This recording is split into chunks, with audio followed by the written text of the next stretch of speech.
नमीश आहूजा जी पटियाला से। श्री हरिवंश। राधा वल्लभ श्री हरिवंश। महाराज जी आपके चरणों में कोटि कोटि प्रणाम। महाराज जी श्री जी की कृपा से मैं 7 साल से प्रतिदिन मंदिर जाता हूँ, प्रतिदिन नाम जप भी करता हूँ, पर मेरे जीवन में जब भी कोई प्रतिकूलता आती है या कोई कार्य सफल नहीं होता तो मेरे शरीर के रिश्तेदार मुझे कहते हैं, कहाँ गए तुम्हारे भगवान, प्रतिदिन मंदिर जाने का क्या फायदा हुआ। जब वो ऐसा कुछ भगवान के विषय में बोलते तो मुझे बहुत गुस्सा आता है। महाराज जी मेरा मार्गदर्शन करें। देखो, अज्ञानी जन तो कुछ भी बोलते रहेंगे। अभी मंदिर जाना या कुछ भी सत्कर्म करना नई खेती है, पर माल तो पुराना ही खाना पड़ेगा। अभी जो पूर्व स्टॉक है गोदाम में वही चलेगा। फसल आगे वाली जब आएगी तो उन जो भी प्रश्न करें कि मंदिर जाते हो तो क्या हुआ, तो किसान पहले खेती तैयार करता है, फिर बीज बोता है, फिर सिंचाई करता है, महीनों सेवा करता है, खूब पैसे लगाकर उसे बल प्रदान करता है खेती को। फिर जाके जब राशि का समय आता है, जैसे निकल गया, अब 1 मन गेहूं बोने वाला 60 मन गेहूं उसी से काट रहा है। अब जब 1 मन गेहूं फेंक दिया और दूसरे दिन उसके पास रोटी के लिए नहीं, अब उसे कोई उपहास करे कि बेवकूफ़ है ये, फेंक के आया 1 मन, कम से कम पिसवाता तो 1 हफ्ते चलता, क्या करेगा वो 1 मन। तो चुप रहो, 4 महीना चुप रहो, इसके बाद वो 1 मन 60 मन तुम्हें जब देगा तब उसको बताना कि ये देखो 1 मन फेंका था, अब 60 मन आया है। तो अभी आपका मंदिर जाना, भगवत आराधना करना, ये नया कर्म है।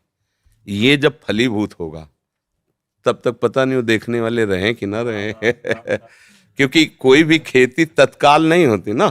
तो इसलिए बच्चा, ये सत्कार्य है। सत्कार्य कभी व्यर्थ नहीं होता। जब असत कार्य नहीं बिना दंड दिए रहता तो सत्कार्य तुम्हें मंगल किए बिना कैसे रह सकता है।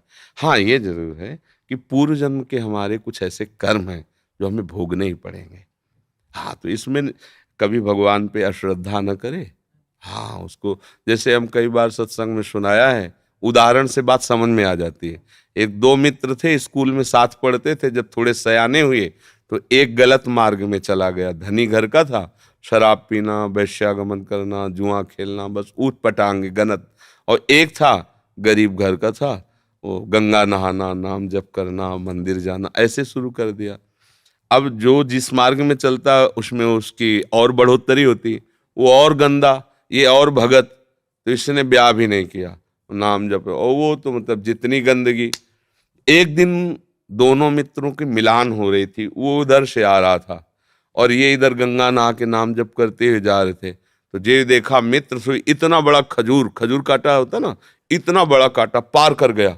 वो भगवान का नाम लेते हुए बैठ गए और वो लांग बूट पहने हुए नशे में एकदम। बोले, देख लिया तेरे भगवान ने क्या किया, पूरा जीवन हो गया ना गंगा नहाते हुए, अब क्या, देख देख मेरे पास वैभव, क्या कमी है। लोग जहां जाते 4 लोग आओ आओ बैठते, मौज मस्ती, कहते थे हमारे साथ रहे, मौज मस्ती में रहेगा। अब इतना कह के तो चला गया। 4 कदम बढ़ने पर उसको एक अटैची मिली जिसमें हीरे थे। लौट के फिर आए, बोले, देख रहे तेरे कांटा लगाओ मेरे। अब तो उसका विश्वास नष्ट हो गया कि यार मतलब वास्तविक कुछ नहीं है ये सब, गंगा नहाना है सब, चला गया। इतने में जब किसी का विश्वास टूटता है तो भगवान उसको, जैसे आपको यहाँ भेज दिया, या भगवान स्वयं समझा देंगे, क्योंकि विश्वास भगवान पे किया ना तो वही समझा। ये ड्यूटी है उनकी, वो समझा देते। कोई ऐसा शास्त्र पढ़वा देंगे, कोई प्रवचन सुनवा देंगे, अच्छा ऐसा आपके या अंदर ही विवेक जागृत, ये उनके हाथ का बात है, वो क्या करते हैं।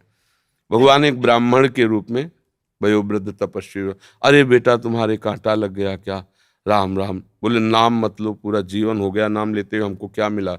वो हमारा मित्र है, शराब पीता, व्यभिचार करता, नाना प्रकार के, और देखो उसे अटैची में, यहाँ भोजन की व्यवस्था नहीं, पूरा जीवन हो गए। बोले, पहले कांटा निकाल लेने दो। भगवान थे, सर से कोई पीड़ा नहीं। कहा, बेटा तुम देखना चाहते हो कि उसको ऐसा क्यों है, तुम्हें ऐसा क्यों है। तो जैसे टीवी चल दे ना सीरियल, ये देखो, चिप लगा दे तो पूरा सीन, और उसको पूर्व जन्म का सीन दिखाई देने लगा कि ऐसा भयानक पापाचरण पूर्व जन्म किया था, इस जन्म में इसी क्षण सूली की सजा मिलनी थी। उससे पूर्व में राजा लोग सूली की सजा देते थे। सूली के एक भाले जैसा यंत्र ऊपर से जाके छोड़ दो, गुदा द्वार में ऐसे घुस जाए, वो तड़पता हुआ कितने घंटों में, मतलब बहुत बुरी मृत्यु, बहुत बुरी मृत्यु, जैसे क्रूश की सजा, गाड़, बहुत बुरी मृत्यु। वो तुम्हारे इस भजन के प्रभाव से सारे पाप नष्ट हो गए, एक खजूर के कांटे में निकल गया। अब तुम्हारे पाप नष्ट हो गए, अब ये पुण्य और पीछे का पुण्य दोनों मिल रहे हैं। आगे चलकर तुम्हारी ऐसी उन्नति होगी जो सदा सदा के लिए सुख प्रदान करेगी।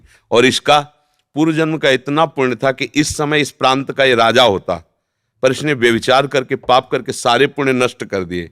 अब इसको जो एक अटैची में हीरे जवाहरात मिले खाली, बस समाप्त उसका पुण्य। इसको जहां भोगेगा तहां पूर्व का पाप और अभी का पाप जब मिलेगा तो ऐसे ब्लास्ट होगा कि देखने लायक नहीं रहेगा ये।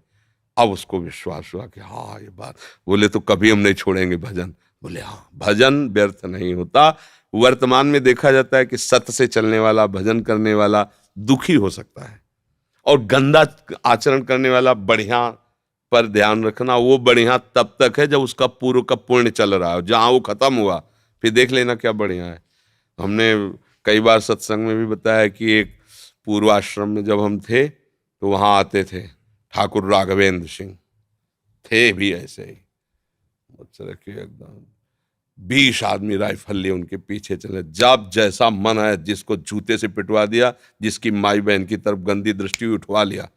और उनका भाई सुरेंद्र राक्षस समझो, ये मतलब कोई कथा नहीं कह रहे, घटना। हंसिया से काट देता था, बड़े बड़ों को चीर। और बड़े बड़े अधिकारी वो जमींदार उनके यहाँ मतलब महल बना हुआ, आज भी महल बना हुआ है उनका। समय जब गिरा तो बड़े वाले को एड्स, राघवेंद्र सिंह को, अब मुंह छुपाए, कानपुर में दवाइयां चल, वो मरा।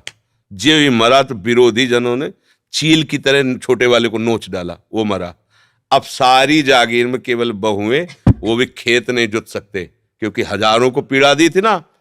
परती पड़े, परती माने कोई जमीन में अन्न नहीं उपजा सकता, खाने को दुर्लभ है, कोठी में रहते, कोई सहयोग करने आ गए ना। रावण की खोपड़ी को जब बंदर लात मारते थे ना, कटी खोपड़ी, तो मंदोदरी रो के कह रही थी, राम विमुखस हाल तुम्हारा और रहा न कोकुल रोवन। एक समय था कि जब चलता था रावण तो पृथ्वी कांपती थी, दिग्गज चिकाड़ते थे। वही भगवान के विमुख जब हुआ तो लात मारते थे खोपड़ी में, फुटबॉल की तरह रावण की खोपड़ियां। हाँ, राम विमुख हाल। तो हम लोग क्या वर्तमान को देख करके अंजाल लगा लेते हैं गलत है या सही। वर्तमान में सही चल रहा है पर बार बार उसको धोखा खाना पड़ रहा है तो लगता है सही कहाँ है, गलत चल रहा है। और वर्तमान में गलत चल रहा है, बार बार उसकी प्रोग्रेस उन्नति होती चली जा रही, ये मार्ग सही नहीं, नहीं भूल नहीं। सत मार्ग कभी गलत नहीं हो सकता और गलत मार्ग कभी सत्य नहीं हो सकता, और सत्य की कभी पराजय नहीं है। थोड़े दिन देखो, पांडवों को वनवास हुआ, लेकिन हस्तिनापुर का चक्रवर्ती सम्राट का अभिषेक महाराज युधिष्ठिर को ही हुआ, काट के फेंक देंगे पूरा परिवार कौरवों का, है ना। थोड़ी दिन के लिए दुर्योधन दुशासन सब फूल रहे थे, वो बेचारे कष्ट पा रहे थे वन में, लेकिन परिणाम भगवान श्री कृष्ण और धर्म जिसकी तरफ है, जय उसी। तो थोड़े दिन कष्ट मिलना कोई मतलब बुरी बात नहीं, परिणाम बढ़िया हो ये बात देखें। थोड़े दिन मौज मस्ती हो, परिणाम तो फिर परिणाम। अब मौजे मस्ती में तो जेलें भरी हैं, ये जेल काहे भरी है, यही भरी है। बुद्धि भ्रष्ट हो गई, गलती कर दी, आजीवन सजा, आजीवन कारावास। भैया कभी अपने विश्वास को विचलित मत होने देना, है ना। वो ऐसी शक्ति हमें देना दाता, मन का विश्वास कमजोर होना। कहीं से भी बात हो, अपनी बात, अये हे प्रभु मुझे ऐसी सामर्थ्य दो कि आपके प्रति कभी मन का विश्वास कमजोर न होने पाए। ये माया करेगी, लोग ऐसा उपहास करेंगे, बड़े भजनानंदी मन के हो गई ना किडनी फेल। दूसरे के लिए बपली कह रहे, हो गई ना किडनी फेल क्या। अब ये प्रोग्राम पीछे का चल रहा है नहीं? हमारी नई खेती है, ये देख लो नई खेती है। आप नौजवान राधा राधा ऑफिसर रैंक के लोग नौकरी छोड़कर बाबा जी बने बैठे, ये हमारी कमाई है और ये हमारे पीछे की कमाई है। पूर्व जन्म का कोई पाप, माँ के गर्भ से ही ऐसी रचना की किडनी की कि अब जाकर कोई फेल हो गई। ये गर्भ से ही होता है, पॉलिसिस्टिक किडनी डिजीज, ये एक रोग होता है जो माँ के गर्भ से इसकी रचना होती है, ये वंशानुगत आता है। तो किसी के कहने से क्या है भाई, सब संसार में अपने अपने मन से चल रहे, वो कुछ भी बोल सकते, भगवान को गाली दे सकते, ले भगवान को गाली दे, तो किसी के मुंह में नहीं लगना, अपनी बात समझना है। बड़े भाग्यशाली हो जो तुम मंदिर जाते हो धर्म भाव में। शराब तो नहीं पीते होगे? हाँ, पीना भी नहीं, हाँ कोई भी नशा, ठीक है।